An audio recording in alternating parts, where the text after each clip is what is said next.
Chapter 6. The Absolute Goodness of Prayer by Victor Hugo from the book Les Miserables. With regard to the modes of prayer, all are good, provided that they are sincere. Turn your book upside down and be in the infinite. There is, as we know, a philosophy which denies the infinite.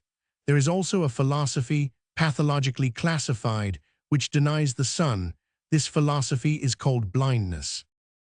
To erect a sense which we lack into a source of truth is a fine blind man's self-sufficiency. The curious thing is the haughty, superior, and compassionate airs which this groping philosophy assumes towards the philosophy which beholds God. One fancies he hears a mole crying, "I pity them with their sun." There are, as we know, powerful and illustrious atheists. At bottom, led back to the truth by their very force, they are not absolutely sure that they are atheists. It is with them only a question of definition, and in any case, if they do not believe in God, being great minds, they prove God. We salute them as philosophers, while inexorably denouncing their philosophy. Let us go on. The remarkable thing about it is, also, their facility in paying themselves off with words. A metaphysical school of the North, impregnated to some extent with fog, has fancied that it has worked a revolution in human understanding by replacing the word force with the word will. To say the plant wills instead of the plant grows, this would be fecund in results indeed if we were to add the universe wills. Why? Because it would come to this: the plant wills, therefore it has an I, the universe wills, therefore it has a God. As for us, who, however, in contradistinction to this school, reject nothing a priori, a will in the plant, accepted by this school, appears to us more difficult to admit than a will in the universe denied by it. To deny the will of the infinite, that is to say, God, is impossible on any other conditions than a denial of the infinite. We have demonstrated this. The negation of the infinite leads straight to nihilism. Everything becomes a mental conception.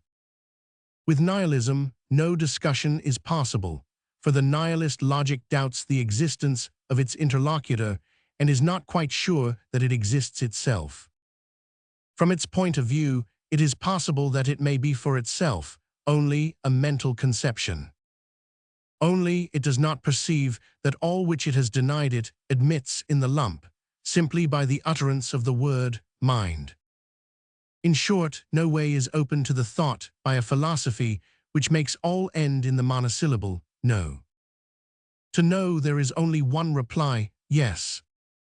Nihilism has no point. There is no such thing as nothingness.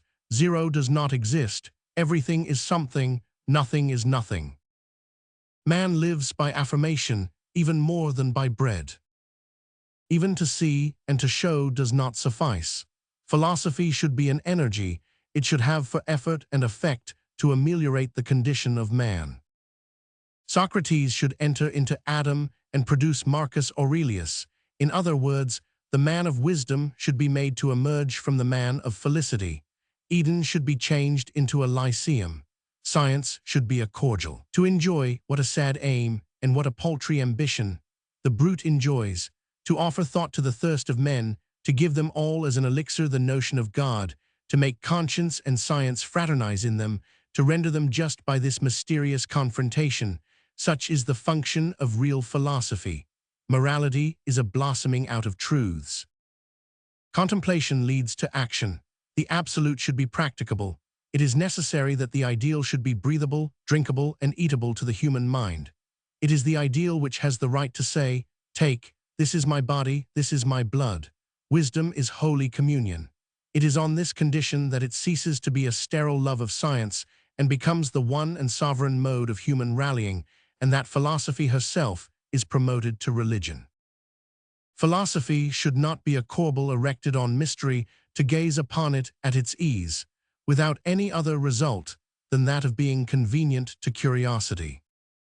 For our part, adjourning the development of our thought to another occasion, we will confine ourselves to saying that we neither understand man as a point of departure nor progress as an end. without those two forces which are their two motors, faith and love. Progress is the goal, the ideal is the type. What is this ideal? It is God. Ideal, absolute, perfection, infinity, identical words.